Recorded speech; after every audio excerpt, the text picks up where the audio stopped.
यहाँ हामी विदेश के अरे ठुल्ठुला इन्भेस्टमेन्टहरू ल्याइदिन्छौँ, पहिला पोलिटिक्स ठिक गर, मजदुरहरूले हडताल नगर्ने वातावरण बनाऊ, हामी ठुल्ठुलो लगानी ल्याइदिन्छौँ, त्यसरी विकास हुन्छ भनेर हामीलाई अहिले पनि भ्रम छ, त्यसरी समृद्धि हुन्छ भनेर हामीलाई अहिले पनि भ्रम छ। मलाई त्यो भ्रम छैन। मलाई त्यो भ्रम किन छैन भने जसरी इतिहासको न्यारेटिभ तलका जनताको अल्टरनेटिभ भनेको किन चाहिएको भने तलका जनताको मेरो इतिहास मलाई चाहिएको, त्यो इतिहास त लेखिदिएको छैन, शाहवंशको मात्रै इतिहास छ।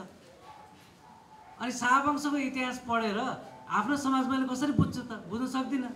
सही कुरा भनेको भए पो बुझ्नु, सबै झुटै झुट छ, सबै फेब्रिकेटेड कुरा छ, सबै किसिमले महान भनेको छ, के हो महान त थाहै छैन, त्यस्तो फेब्रिकेटेड कुरा छ। त्यसबाट त पार लाग्ने देखिँदैन भने तलबाट आउनु पऱ्यो नि त।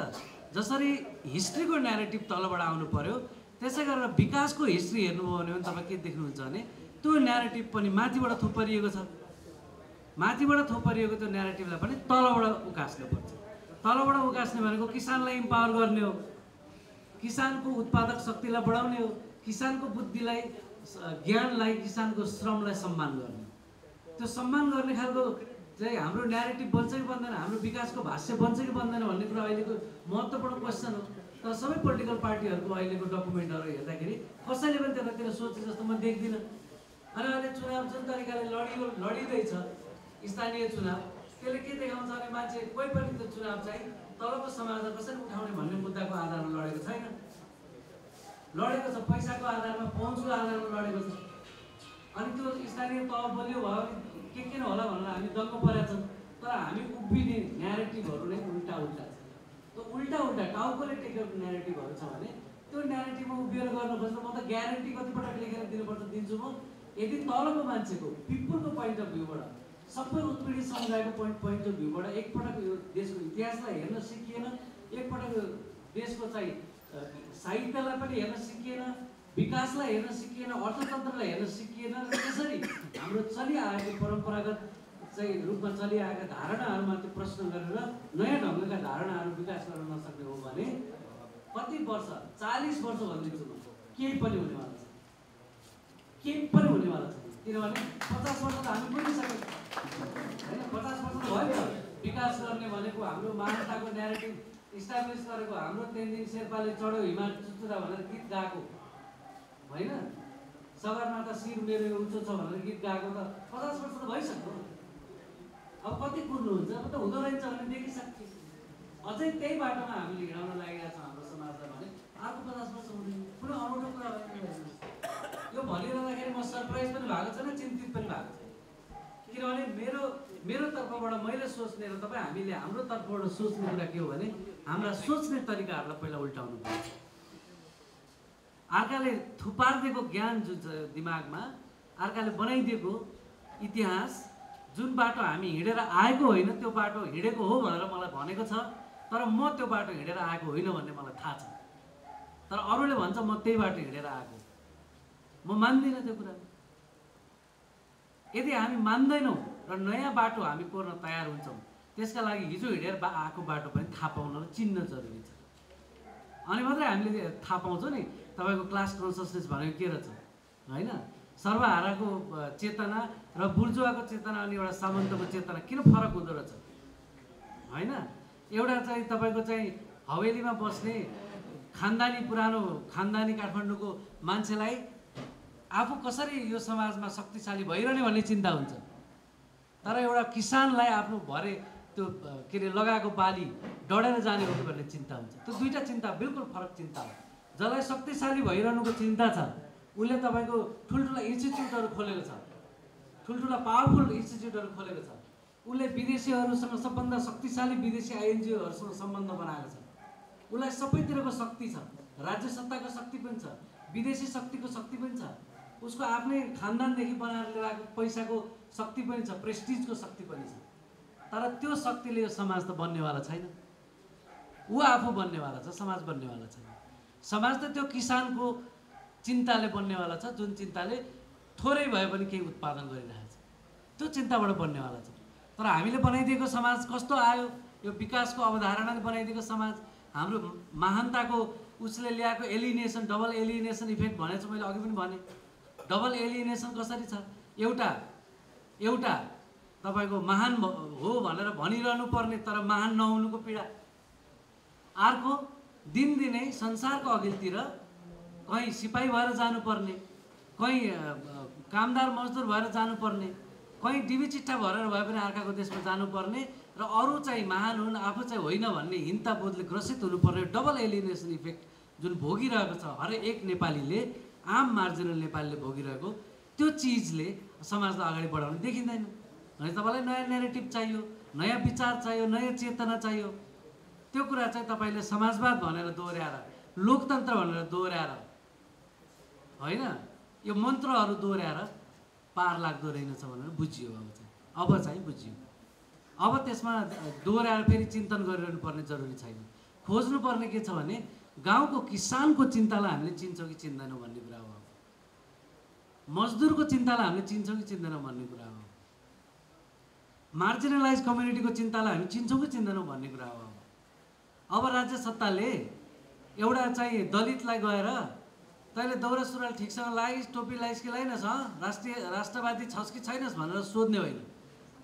अब सोध्ने के हो भने तिमीले जानेको सिपलाई कति पैसा लगानी गर्दाखेरि अझै बढाउन सकिन्छ।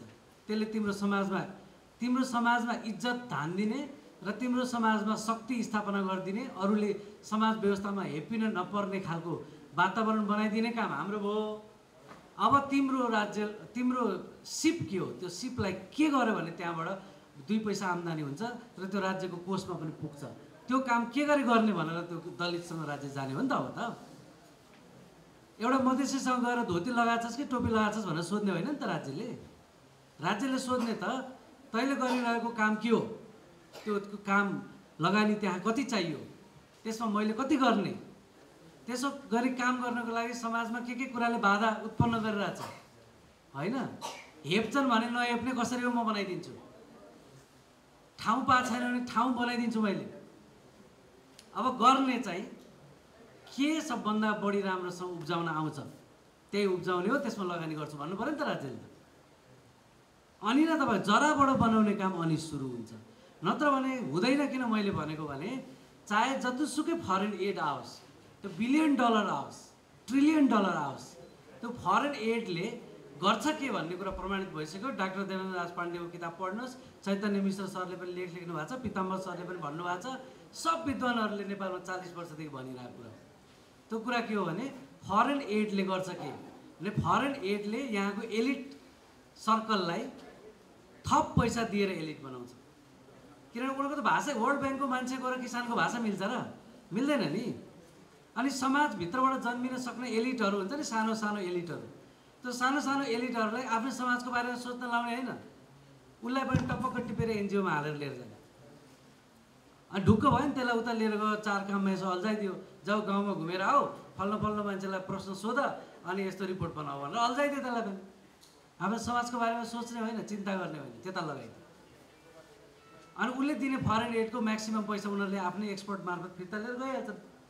होइन भने पनि आजको दिनमा रेमिट्यान्स जति आउँछ हाम्रो देशमा लगभग त्यसको आधाभन्दा बढी पैसा यहाँबाट युरोप अमेरिका ठुल्ठुला देश जाने हाम्रै देशका मान्छेहरूले तिरेर गएको, त्यति पैसा हाम्रो उतै गइरहेछ। उनीहरूले त त्यही बेच्ने हो नि त, आफ्नो इमेज, आफ्नो महानता, आफ्नो पावर बेच्ने हो। त्यो बेच्नको लागि एनजिओ आइएनजिओ खोलेको छ। अनि यसबाट त पार लाग्ने छैन। हेर्नुहोस्, यसबाट त तपाईँको $1 बिलियन ट्रिलियन दिए पनि पार लाग्छ। अनि पार लाग्ने एउटै उपाय छ। हेर्नुहोस्, यदि यो राज्य सत्ताको माथि बस्ने एलिटहरूले उनीहरूको भर गऱ्यो भने यिनीहरू पनि कटपुतली भइरहने हो, समाज विकास हुँदैन। उनीहरूको पनि डोमिनेसनबाट फुत्किने, उनीहरूको पनि डोमिनेसन छ नि त। यो हाम्रो माथिकोलाई पनि साह्रै स्वाद त लाग्दैन। हेर्नुहोस्, एउटा मुख्य सचिवलाई भोलिपल्ट चाहिँ एउटा आइएनजिओको जागिर खान जाँदा कुनै स्वाद त लागेर गएको होइन। त्यो त हिंताबोध छ। त्यो हिंताबोधले तानेर लगेको, तिम्रो महानताको छातामा म आएँ भनेको हो नि त।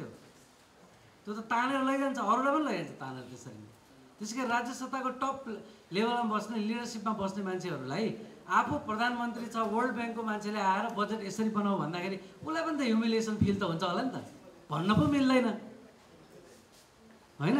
बजेट बनाउने, कानुन बनाउनेमा उनीहरू आइएमएफको टेबलमा चल्छ सबै कुरा हाम्रो। त्यो जिनिसले कहाँ पुर्याउँछ भन्दाखेरि यो बिचमा भएका लिडरसिपका मान्छे जुन छन्, यिनीहरूको पनि दुःख हरण गर्ने शरणमा जाने एउटै ठाउँ हो, त्यो भनेको तलकै मान्छे, त्यही मार्जिनलाइज कम्युनिटी हो, त्यही किसान हो, त्यही मजदुर हो। उसै कहाँ पुग्नुपर्छ, उस कहाँ गएर जवाब खोज्यो भने बल्ल यो माथिको डोमिनेसन, यो ठुला ठुला शक्ति राष्ट्रहरूको डोमिनेसनबाट छुटकारा पाउने, बिस्तारै ग्रेजुअल छुटकारा पाउने उपायहरू निकाल्न सक्छ। निकालिदिँदैन एक्सपर्टले। हेर्नुहोस्, म ड्याम स्योर चाहिँ यसबारेमा कुनै एक्सपर्टसँग यो समाजको त्यो तलबाट आउने नलेज जस्तो नलेज छैन। उसले जवाब दिन सक्नेवाला छैन। उसले त डाटा यति धेरै निकालेको छ, नेपाल तपाईँ डाटा पल्टाउन दिमाग खराब हुन्छ। त्यति धेरै डाटा छापिसक्यो भने त्यसले पार लाग्दो रहेनछ। त्यसकारण विकासको पनि जुन न्यारेटिभ बनाइएको छ त्यो न्यारेटिभले पार लाग्ने देखिँदैन। यस्ता धेरै चिज छन्। हेर्नुहोस्, मधेसको बारेमा हामीले अलग इतिहास लेख्नुपर्नेछ, तामाङको अलग इतिहास लेख्नुपर्नेछ, आम जनजाति समुदायको अलग इतिहास लेख्नुपर्नेछ, लाउरीहरूको अलग इतिहास लेख्नुपर्नेछ। यो त राज्य सत्तामा बसेका शक्तिशाली मान्छेहरूको मात्रै इतिहास लेखेर त त्यस्तो न्यारेटिभ बनाएर त हाम्रो समाज त कहीँ पुग्दै पुगेन। बाँकी सबैलाई हामी त हारेको हो भन्ने फिलिङ त छ नि त। त्यो त भित्र गढेर रहेको हुँदो रहेछ। मैले अघि तामाङको उदाहरण दिइहालेँ। लिम्बुवालमा पनि त फिलिङ छ। हामीलाई यति पटकमा चाहिँ यसरी गोर्खालीहरूले मारेका हुन्, हाम्रो के अरे राजाहरूलाई यसरी खेदेका हुन्, यसरी सम्झौता भएको हो, यसरी हामी हारेको हो भन्ने न्यारेटिभ लिएर बसेको छ त समाज। मान्छे कहाँ छोडेको छ, लिएर बसेको छ। त्यो न्यारेटिभ त्यो रहेसम्म, त्यो पीडा, त्यो घाउ रहेसम्म त पार लाग्ने देखिँदैन। भने यो सबलाई पर्गेसन गर्नुपर्छ, सब न्यारेटिभहरू बाहिर लिएर आउनुपर्छ। त्यो हो अल्टरनेटिभ हिस्ट्री। तर यतिले पुग्दैन। किसानको कथा कसले भनिदिन्छ त? मजदुरको कथा चाहिँ कसले भनिदिन्छ त? होइन, हाम्रोमा चाहिँ त्यो कसरी साना चिजबाट भाँडा बनाउने मान्छेले सिकेर पहिला यसरी काम गरेको थियो, अहिले कहाँ पुग्यौँ हामी भन्ने बारेमा कसले कथा भनिदिन्छ त्यसको?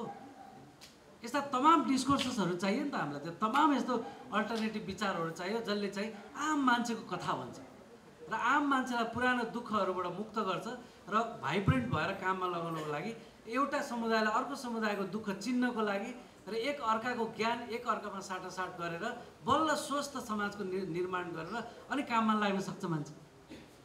त्यसकारण हामीलाई गाथाहरू चाहिने रहेछ। त्यसकारण मान्छेले गाथा बोकेर हिँडेको हुन्छ। त्यसकारण मान्छेलाई इतिहासको न्यारेटिभ चाहिन्छ। त्यसकारण अल्टरनेटिभ न्यारेटिभ हामीलाई चाहियो, अल्टरनेटिभ हिस्ट्री चाहियो। एक तरिकाकोले भएर पुगेन, मल्टिपल तरिका